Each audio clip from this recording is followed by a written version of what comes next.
ఇదేం పిచ్చి అని అంటారు జనం.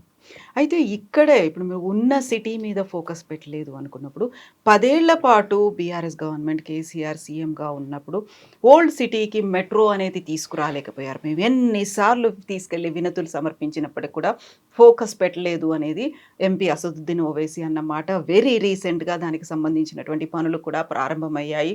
సీఎం రేవంత్ రెడ్డి కూడా అదే మాట అన్నారు. కేసీఆర్ చేయలేని పని మేము చేస్తున్నాము అనేది. సో, ఆ ఫోకస్ అనేది 10 ఏళ్ల పాటు ఎందుకు పెట్టలేదు మరి? అదే చెప్తున్నాను. ఇప్పుడు మనం కొత్తగా జనరల్‌గా అంటారు కదా! కొత్తగా కాపురం పెట్టినప్పుడు ఫస్ట్ హ్మ్. డేనే అన్నీ సోఫా, ఫ్రిడ్జ్, టీవీ అన్నీ ఉండేయండి. హ్మ్. ముందు కొన్ని రోజుల పాటు చాపనే ఉంటది. ఆ తర్వాత కొన్నాళ్ళకి మంచం వస్తది. ఆ తర్వాత బీరువా వస్తది. ఆ తర్వాత టీవీ వస్తది. అట్లా తెలంగాణ గూడా చాలా ఎన్నో ఇబ్బందుల మధ్య వచ్చిన రాష్ట్రం అది. సో, రాగానే కేసీఆర్ గారు ఒక్కొక్క సెక్టర్‌ని ఆయన చెప్పారు. ఒక్కొక్క సెక్టర్‌ని బాగు చేసుకుంటూ పోదాం. ఎందుకంటే మనకు వనరులు లిమిటెడ్. మన దగ్గర ఏమీ ఇట్లా డబ్బు ఇట్లా లేదు. ప్లస్ మనుషులు కూడా కావాలి కదా! ఉదాహరణకు తెలంగాణ వచ్చిన కొత్తలో మనకు సరిపోయినంత మంది ఐఏఎస్, ఐపీఎస్ ఆఫీసర్లు కూడా ఉండకపోయేవాళ్ళు. హ్మ్. సో, ఒక పెద్ద ప్రాజెక్ట్ నడపాలంటే చాలామంది బ్యూరోక్రాట్స్ కూడా అవసరం. ఇట్లా అవన్నీ చూసుకొని ఆయన ఒక్కొక్క సెక్టర్‌ని బాగు చేసుకుంటూ వచ్చారు. నేను అదే చెప్తున్నా. 10 ఏళ్లలో మనం చేసినయి 100 పాజిటివ్ థింగ్స్ ఉంటే అవన్నీ వదిలేసి హ్మ్. అక్కడో ఇక్కడో అరకొరగా మిగిలిపోయిన వాటిని పట్టుకొని ఇదెందుకు చేయలేదు, అదెందుకు చేయలేదు అని అంటే ఎంత చేసినా డెఫినెట్‌గా పని అనేది ఉంటుందండి. అయిపోదు. ఇప్పుడు ఓల్డ్ సిటీ మెట్రో ఎందుకు చేయలేదంటే మరి చేసిన ఎస్ఆర్‌డిపి ప్రాజెక్ట్స్‌ని ఇప్పుడు 40 ఫ్లైఓవర్లు కట్టామండి. ఈ దేశంలో ఇంకొక నగరాన్ని చూయించండి మీరు 40 ఫ్లైఓవర్లు కట్టింది. అట్లా ఎన్నో ప్రాజెక్ట్స్ చేశాం. ఒక హైదరాబాద్‌ని ఒక గ్లోబల్ సిటీగా మార్చడానికి ఎన్నో చేశాం. కొత్త పార్కులు కట్టాం. ఉదాహరణకు 50 అర్బన్ ఫారెస్ట్ పార్కులు కట్టామండి హైదరాబాద్‌కి. మీరు ఇంకొక నగరాన్ని చూపించండి. అంటే గ్రీనరీలో నేను ఎందుకు ఆ ఎగ్జాంపుల్ చెప్తున్నానంటే ఓన్లీ ఏదో కాంక్రీట్ కట్టడాలే కాదు, ఓన్లీ బ్రిడ్జ్‌లే కాదు, గ్రీనరీని కూడా తీసుకొచ్చాం. హ్మ్. అట్లా రోడ్స్ మెయింటెనెన్స్ కోసం సీఆర్ఎంపీ అని తీసుకొచ్చాం. వర్షం పడితే వరద నీరు పోవడానికి ఎస్ఎన్‌డిపి అనే ప్రాజెక్ట్ తీసుకొచ్చాం. అట్లా ప్రతి సెక్టర్‌కి ఒకటి తీసుకొచ్చినాం. అంతా అయిపోయిందంటే అవ్వదు. ఎప్పటికి అవ్వదు. ఇంకో 100 ఏళ్ల పాటు మనం ట్రై చేసినా 101 సంవత్సరం చేయాల్సిన పనులు కొన్ని ఉంటాయి. కంటిన్యూయస్ ప్రాసెస్ అంతే. అందులో ఒకటి ఓల్డ్ సిటీ మెట్రో. హ్మ్. దాంట్లో కొన్ని ఇబ్బందులు ఉన్నాయి. ఆ కట్టడాలు తొలగించడం అవన్నీ కొంచెం, ఎందుకంటే అదంతా హెరిటేజ్ ఏరియా కదా! ఒక్క బిల్డింగ్ తీసేసినా కానీ దాని ఇంపాక్ట్ చుట్టుపక్కల ఉంటుంది. ప్లస్ ఆ మెట్రో తీసుకెళ్లాలంటే వైబ్రేషన్స్ అవన్నీ కన్సిడర్ చేయాలి మనం, ఆ ఓల్డ్ బిల్డింగ్స్ మీద పడే ఇంపాక్ట్. సో, కొంచెం స్లో అయిన మాట వాస్తవం. హ్మ్. బట్ 100 పనులు చేశాం కదా ఇదే హైదరాబాద్‌లో. హ్మ్. ఇదే హైదరాబాద్‌లో బన్సీలాల్ పేట్, స్టెప్ వెల్ దగ్గర నుంచి మొదలుపెట్టి ఎన్నో హెరిటేజ్ స్ట్రక్చర్‌ని పునరుద్ధరించాం. ఓల్డ్ సిటీలో కూడా ఎన్నో చేశాం. ఆఖరికి ఐటీని కూడా అటువైపు డెవలప్ చేయాలని కేసీఆర్ గారు అంటే మలక్పేటలో ఐటీ టవర్‌కి శంకుస్థాపన కూడా చేశాం ఈ ప్రభుత్వంలో, బీఆర్ఎస్ ప్రభుత్వంలో. సో, చాలా ప్రయత్నించాం. చాలా రిజల్ట్స్ కూడా వచ్చాయి. అన్నీ చేశారా అంటే అన్నీ చేయడం ఎవరి వల్ల కాదండి. మేము చేసాము 10 ఏళ్ల పాటు జరిగింది అనుకున్నప్పుడు, ఇప్పుడు దాన్ని ఎందుకు వెల్కమ్ చేయలేకపోతున్నారా? యాక్సెప్ట్ చేయలేకపోతున్నారా? లేకుంటే మీరు చేసిన దాంట్లో ప్రతి దాంట్లోనూ తప్పుల్నే వెతుకుతున్నారా? కేసులు చూసుకున్నట్టయితే పర్టిక్యులర్‌గా బీఆర్ఎస్ కార్యకర్తలు కావచ్చు, లీడర్లు కావచ్చు, సోషల్ మీడియా టీమ్ కావచ్చు, వీళ్ళన్నిటి మీద ఎందుకని కేసులు? అందులోనూ కొణతం దిలీప్ ఎన్ని సార్లు జైలుకెళ్ళొచ్చారు? ఎన్ని కేసులున్నాయి మీ మీద? ఇప్పటివరకైతే జైలుకెళ్ళలేదండి. హ్మ్. మన ఆయన మార్నింగ్ ఎళ్ళిపోయి మిడ్ ఆ! నైట్ మన దాకా న్యాయ ఉండి. వ్యవస్థ చాలా అంటే ఎఫిషియెంట్‌గా పనిచేస్తుంది. అంటే టైంకి సకాలంలో వాళ్ళు స్పందిస్తున్నారు కాబట్టి ఇప్పటివరకు జైలుకెళ్ళలేదు. హ్మ్. కేసులున్నాయి, అరెస్ట్‌లయితే అయినాయి ఇప్పటివరకు. హ్మ్. అయితే మీరు అంటున్నారు మంచి పనులు చేస్తుంటే ఎందుకు ప్రోత్సహించట్లేదు అని అంటున్నారు. హ్మ్. అంటే మొట్టమొదటండి, అంటే మీరు బీఆర్ఎస్ లీడర్స్ అందరిలో ఈ లక్షణం ఉంటుంది. అంటే నా గురించి నేను గొప్ప చెప్పుకోవడం కాదు గానీ, బట్ మీరు ఎవరు బీఆర్ఎస్‌లో ఉన్న కార్యకర్త నుంచి నాయకుడి వరకు ఒకటి ఉంటది, ఒక లక్షణం ఏందంటే వీళ్ళందరూ తెలంగాణ బాగుని కోరుకునేవారు. First and foremost thing. BRS పార్టీకి అధికారంలో ఉండడం లేకపోవడంతో సమస్య లేకుండా బీఆర్ఎస్ పార్టీలో ఎవరిని కదిలించినా మీకు కనిపించేది ఏంటంటే తెలంగాణ బాగుండాలి. That is their first interest. ఆ తర్వాత బీఆర్ఎస్‌కి అధికారంలో ఉండాలి, బీఆర్ఎస్ నాయకులకు పదవులు ఉండాలి, అవన్నీ సెకండ్ అండ్ థర్డ్ ప్రయారిటీస్. అట్లా ఆలోచించినప్పుడు నిజంగానే రేవంత్ రెడ్డి ఏదైనా మంచి నిర్ణయం తీసుకొని తెలంగాణని బాగు చేస్తా అంటే అందరికన్నా ముందు సంతోషపడేది బీఆర్ఎస్ పార్టీ నాయకులు, కార్యకర్తలేనండి. హ్మ్. అది అందులో ఎలాంటి సెకండ్ బట్ థాట్ లేదు. అలాంటప్పుడు ఎందుకు కోఆపరేట్ ఆ! చేయలేకపోతున్నారు? వాళ్ళు చెప్ ఏదన్నా ఒక చెప్ మంచి పని స్టార్ట్ చేశారు ఎగ్జ్ అన్నప్పుడు? నేను చెప్తాను మీకు, కొన్ని ఎగ్జాంపుల్స్‌తో చెప్తాను మీకు. ఇప్పుడు ఉదాహరణకు one of the first persons cases ఎదుర్కొన్న వాళ్ళలో మన BRS party social media convener Krishank ఉన్నారండి. అవును. ఆయన మీద కేసు ఏమని పెట్టారో మీకు ఒకసారి గుర్తు చేస్తాను. ఉస్మానియా యూనివర్సిటీలో కరెంటు, వాటర్ షార్టేజెస్ ఉండి విద్యార్థులకి హాస్టల్ మూసేసి సెలవులు ఇచ్చారండి. దానికి ఒక సర్క్యులర్ ఇచ్చారు. అవును. ఇస్తే ఎవరో సోషల్ మీడియాలో పెట్టి, ఐ థింక్ కేసీఆర్ గారి హ్యాండిల్ నుంచి కూడా పెట్టారు. అది పెట్టి ఇట్లా కరెంట్ కోతలు, వాటర్ షార్టేజెస్ ఇట్లాంటి ఇబ్బందుల వల్ల పిల్లలకి ఇచ్చారు అని చెప్పారు. చెప్తే వెంటనే రేవంత్ రెడ్డి గారు తన హ్యాండిల్ నుంచి ఒక ఫేక్ సర్క్యులర్ని పోస్ట్ చేశారండి. ఉమ్, అంతకుముందు సంవత్సరం కూడా ఇట్లాంటిది సర్క్యులర్ వచ్చిందని ఒక ఫేక్ సర్క్యులర్ ఎవరో క్రియేట్ చేశారు. దాన్ని ఆయన ట్విట్టర్ హ్యాండిల్ నుంచి పోస్ట్ చేశారు. ఆయనే చేయరు, ఆయన టీం పోస్ట్ చేసింది. ఇప్పుడు గమ్మత్ ఏంటంటే అది తప్పని ఒరిజినల్ సర్క్యులర్ పెడితే క్రిషాంక్ మీద కేసు పెట్టారండి. ఏమని పెట్టారు? ఇదే ఫేక్ సర్క్యులర్ అని పెట్టారు. ఉమ్, అంటే ప్రభుత్వమే ఒక కక్ష సాధింపుగా అబద్ధాన్ని నిజం చేయడానికి పెడుతున్న కేసులు ఇవి. మేమేదో దుగ్ధతోనో లేకపోతే అసూయతోనో మేమేదో అనడం వల్ల పెడుతున్న కేసులు కాదు. అదొక ఉదాహరణ చెప్పాను. రెండవ ఉదాహరణ నా మీద పెట్టిన కేసు, ఫస్ట్ కేసు. ఈ ప్రభుత్వం వచ్చిన తర్వాత అన్నీ అంటే ఒక గమ్మత్తైన పని ముందర వేసుకున్నారు. ఒక పని లేని పని ఏంటంటే ఉమ్, కేసీఆర్ ఆనవాళ్ళు చెరిపేస్తా అంటాడు ఆయన మాట్లాడితే. సో దానికోసం ఆయన చేసే ప్రయత్నాలు ఏముంటాయి? లోగోలు మార్చడం, చిహ్నాలు మార్చడం, అస్తిత్వ చిహ్నాలు మార్చడం, ఇవి చేస్తున్నాడు. ఇందులో భాగంగా ఆర్టీసీ పేరుని టీఎస్ఆర్టీసీ అని ఉంటే టీజీఎస్ఆర్టీసీ అని మార్చారు. దానివల్ల ఏం లాభం జరుగుతుందో, ప్రజలకు కొనగూరే ప్రయోజనం ఏంటో నాకు తెలియదు. చేసి దానికి ఒక ప్రెస్ నోట్ ఇచ్చారు. ఉమ్, పొన్నం ప్రభాకర్ గారు ఆఫీస్ నుంచి ఒక ప్రెస్ నోట్ ఇచ్చారు. ఇచ్చి దాంతోపాటు ఒక లోగోను కూడా జత చేసి మీడియాకి పంపారు. అన్ని మీడియాల్లో వచ్చింది తెల్లారి. చూస్తే అందులో ఉన్న కాకతీయ తోరణం తీసేశారు. జనరల్గానే తెలంగాణ ఉద్యమం నుంచి వచ్చిన వాళ్ళం కాబట్టి ఇవన్నీ ఇంపార్టెంట్. ఎందుకంటే ఇవి మన అస్తిత్వ చిహ్నాలు ఇవి. నేను వెంటనే ఒక ట్వీట్ చేశాను. ఈ తెలంగాణ అస్తిత్వ చిహ్నాలతో ఎందుకు ఆటలాడుతున్నారు రేవంత్, ఇట్లాంటి పని మానుకో అన్నట్టుగా అర్థం వచ్చేటట్టు కూడా పెట్టాను. నెక్స్ట్ డేకి నా మీద ఏమని కేసు పెట్టారు తెలుసా? ఆశ్చర్యపోతారు మీరు. ఆ లోగో నేను క్రియేట్ చేశానని పెట్టారు. ఉమ్, అంటే ఎంత అబద్ధపు కేసు ఇది, ఎంత హాస్యాస్పదం. అంటే ప్రభుత్వమే ఇట్లా అబద్ధాలు ఆడొచ్చునా? పౌరుల మీద ఇట్లాంటి అబద్ధపు కేసులు పెట్టొచ్చునా? వాళ్ళు ఒక లోగో వాళ్ళ ఆఫీస్ నుంచే రిలీజ్ చేస్తారు. మనం ఇలా ఎందుకుంది ఈ లోగో అని అడిగితే నువ్వే ఆ లోగో ఇక్కడ తయారు చేసిన పెడతారు. పొద్దున పేపర్లో వచ్చిన లోగోని రాత్రి నేను ఎట్లా తయారు చేస్తానండి? ఉమ్, ఇట్లా అంటే పెట్టే కేసులు అన్నిట్లలో కూడా ఒక అబద్ధం, అక్రమ కేసులు, తప్పుడు ఆరోపణలు. ఇంకా కొన్ని కేసులు ఎగ్జాంపుల్ చెప్తాను మీకు. పిల్లలు ఆ మధ్య మీరు గమనిస్తే ఈ మూసీ కూల్చివేతలు, హైడ్రా కూల్చివేతల మీద కొంత ప్రజలు తిరగబడ్డారు. చాలా చోట్ల ప్రజలు బయటకు వచ్చి వీధుల్లోకి వచ్చి చాలా అంటే చాలా ఆబ్వియస్ కదా, ఇల్లు అనేది ఒక మధ్యతరగతి ప్రజలకు కానీ పేదవాళ్ళకి కానీ ఒక లైఫ్ లాంగ్ వాళ్ళ డ్రీమ్ అది. రిటైర్మెంట్ అయితే కానీ ఇల్లు కట్టుకోలేని చాలా మంది ఉంటారు. రిటైర్మెంట్ వచ్చిన డబ్బులతోనే అవి కొన్ని పోగేసుకొని బ్యాంక్ లోన్ తీసుకొని కట్టుకుంటారు. వీళ్ళు అడగోలుగా వెళ్ళి కూలగొట్టడం మొదలుపెట్టిన తర్వాత ప్రజలు తిరగబడ్డారు. ఉమ్, తిరగబడి చాలా చోట్ల వాళ్ళు చెప్పరాని రాయరాని భాషలో ముఖ్యమంత్రిని, ప్రభుత్వాన్ని విమర్శించారు. పిల్లలు కొంతమంది ఆ వీడియోల్ని ట్వీట్ చేస్తే వాళ్ళ మీద కేసులు పెట్టారండి. ఇప్పుడు చూడండి, మీరు ఫస్ట్ ఒక ప్రాబ్లం క్రియేట్ చేస్తారు ప్రజలకు. ప్రజలు బయటకు వచ్చి ఇది తప్పు అని వాళ్ళు ప్రొటెస్ట్ చేస్తే ఆ వీడియోని సోషల్ మీడియాలో పెడితే కేసు పెడతారు. ఇంక ఇది నియంతృత్వం కాకపోతే ఏంటండి? ఇది ప్రజాపాలన ఎట్లయితుంది మీరు చెప్పండి? చేయొచ్చునా అట్లా? ప్రభుత్వమే అబద్ధాలు ఆడొచ్చునా? ప్రభుత్వమే అణచివేత ప్రయోగించి మళ్ళీ అణచివేతకు వ్యతిరేకంగా ప్రజలు తిరగబడితే ఆ రెస్పాన్స్ని సోషల్ మీడియాలో చూపిస్తే మళ్ళీ కేసు పెడతారు. సో ఇది దీని మీద మేము విమర్శ చేస్తాం. ఉమ్. కాకుండా మీరు చేసిన విమర్శ కూడా కన్స్ట్రక్టివ్ క్రిటిసిజం లాగా లేదు. ఒక పర్సన్ని టార్గెట్ చేసుకొని వ్యక్తిగతంగా కూడా ఆయన్ని కనీసం ఒక ముఖ్యమంత్రి అనేటువంటి ఒక గౌరవం కూడా లేకుండా కించపరచాలి అనేటువంటి కామెంట్సే ఎక్కువ ఉంటున్నాయి. అంటే ఇది మీరు చాలాసార్లు మీరు చూడండి, ఇది రేవంత్ రెడ్డి వల్లనే వస్తుందండి ఈ సమస్య. నిజంగా మీరు నన్ను అడిగితే వ్యక్తిగతంగా నా ఒపీనియన్ చెప్తున్నాను. ఇంకో నాయకుడు ముఖ్యమంత్రి లాగా ఉండుంటే ఇంత ఘోరంగా ప్రజల నుంచి కానీ ఎవరి నుంచి కానీ రెస్పాన్స్ వచ్చేది కాదు.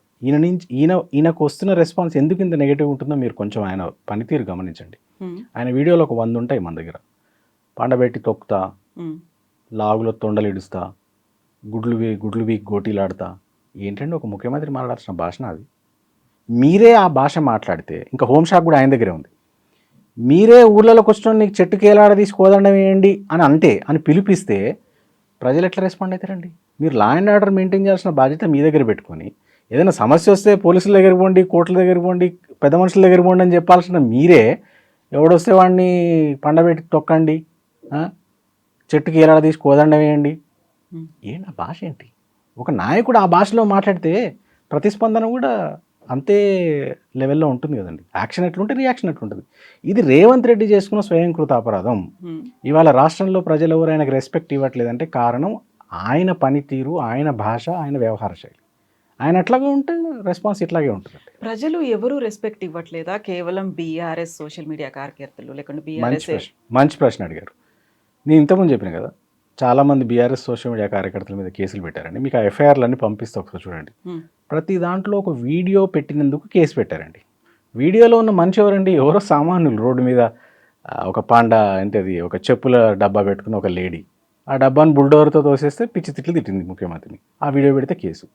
నల్గొండ జిల్లాలో ఒక రైతు బంధు వస్తలేదు, కరెంట్ వస్తలేదు, నీళ్ళు వస్తలేదు అని ఆయన ఆవేదన వ్యక్తం చేస్తే ఆ వీడియో పెడితే ఒక కేసు.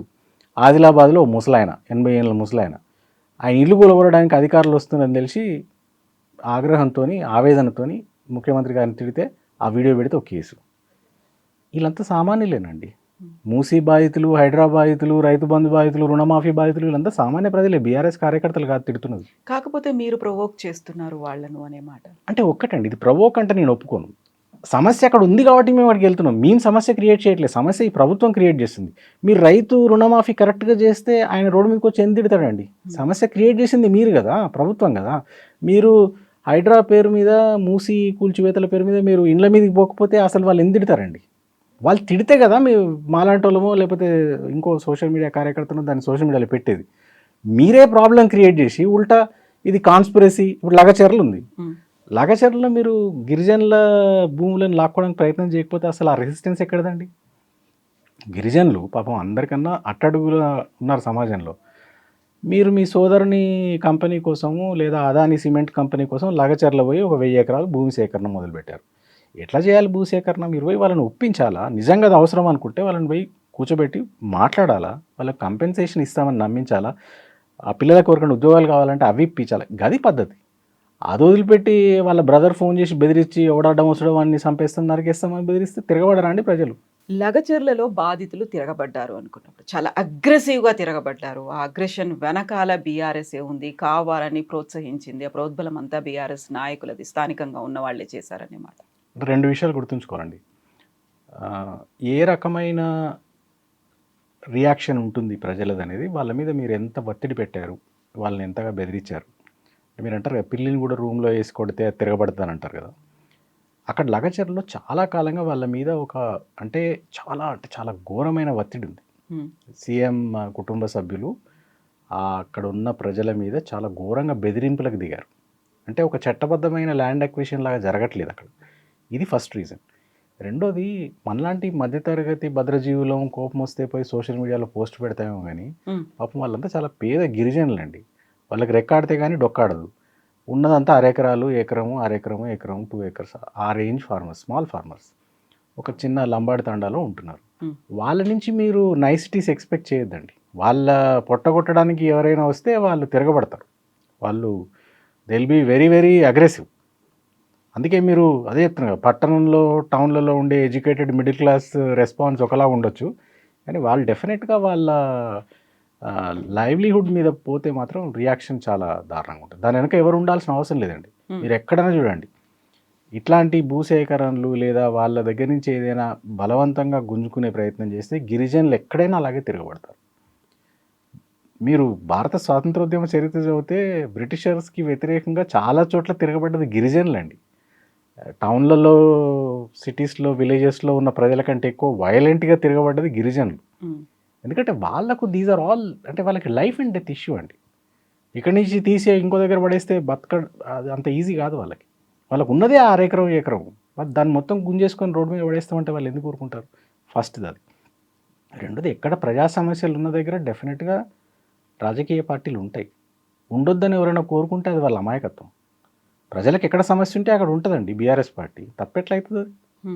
దాన్ని పట్టుకొని మీరే కుట్ర చేశారు, మీరే ఊసిగొల్పారు అని అనడం తప్పు.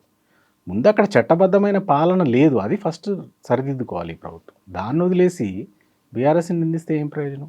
ఇప్పుడు సమస్యలు ఉన్నాయి, సమస్యల మీద పోరాటం నిజంగానే జరుగుతోంది, ప్రజల పక్షాన మీరున్నారు అనుకున్నప్పుడు సీఎం రేవంత్ రెడ్డి కూడా ఒక మాట చాలా క్లియర్గా చెప్తున్నారు, మాతో కలిసి రండి, ముందుకెళ్దాము, సమస్యల మీద మనం దానికి కావాల్సినటువంటి సొల్యూషన్ను తీసుకొస్తాము, హైడ్రాకి సంబంధించి కూడా మూసీ కోసం కూడా నేను స్పెషల్ అసెంబ్లీ సెషన్ పెడతాను, అఖిల పక్షాన్ని పిలుస్తాను, మీరందరూ కలిసి రండి అనుకున్నప్పుడు బీఆర్ఎస్ ఎందుకని కోఆపరేట్ చేయట్లేదు? కోఆపరేట్ చేయకపోవడం అనే ప్రశ్నే తలెత్తుంది. ఎందుకంటే నేను ఒక ఎగ్జాంపుల్ చెప్తాను. ఇదే మూసీ ప్రాజెక్ట్ గురించి ఎగ్జాంపుల్ తీసుకున్నాము. గత ప్రభుత్వం 16,600 కోట్లతో తయారు చేసిన బ్లూ ప్రింట్ రెడీగా ఉందని కేటీఆర్ గారు డీటెయిల్డ్ ప్రజెంటేషన్ ఇచ్చారు. అది మీడియాలో ఉంటుంది, ఇప్పటికి కూడా మీడియా వాళ్ళని పిలిచి ఒక డీటెయిల్ ప్రజెంటేషన్ ఇచ్చినారు.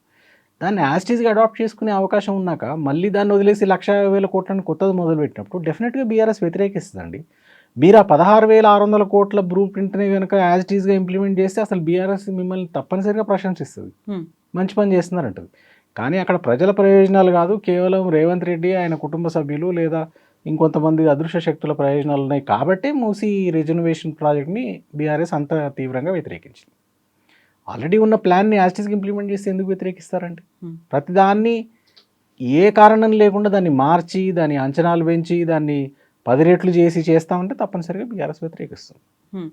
సో ఇలాంటిది ఏదైనా అవుతున్నాయి అక్కడ ఏమంటారు ప్రాపర్గా ఆర్గనైజ్డ్గా లేదు, అక్కడ ప్రణాళిక లేదు అనుకున్నప్పుడు దానికి సంబంధించినటువంటి సలహాలు సూచనలు ఇవ్వచ్చు కదా. ఎందుకంటే Definitely. ఎవరికి వాళ్ళ ఒక ఓన్ ఐడియాలజీ ఉంటుంది. ఎస్ ఇది కేసీఆర్ చేశారు అంటే ఇది రేవంత్ రెడ్డి చేశారు అనేది భవిష్యత్ తరాలు మంచి పనులని మార్చకూడదండి. నేనేమంటా అంటే ఎస్ ప్రతి నాయకుడి వ్యవహార శైలి వేరేగా ఉంటుందనేది నాకు కూడా తెలుసు.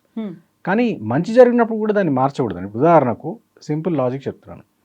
అంటే కేవలం కేసీఆర్ మీద దాంతో కాకపోతే స్టేట్ ఎంబ్లెమ్ మార్చాల్సిన అవసరం ఏంటండి? ఇప్పుడు ఏం లాభం జరుగుద్దండి దానివల్ల మీరు చెప్పండి. పోనీ అదేదన్నా తెలంగాణ అస్తిత్వాన్ని చూపించట్లేదా అంటే అందులో కాకతీయ తోరణం ఉన్నది, చార్మినార్ ఉన్నది, తెలంగాణ ఐడెంటిటీకి సంబంధించిన 2 ఇంపార్టెంట్ ఐకన్స్ ఉన్నాయి. ఎంతో చర్చ తర్వాత చేసినారు. అది ఎందుకు మారుస్తున్నాడండి? అంటే ఈయన ఇంటెన్షన్స్ మంచివి కాదు. ఈ ఇంటెన్షన్స్ ఏంటి అంటే ఎంతసేపు కేసీఆర్ ఏదైనా మంచి చేసి ఉంటే దాన్ని రూపురేఖలు లేకుండా చేయాలా, చేసి ఈయన సొంతంది ఏజెండా రుద్దాలి.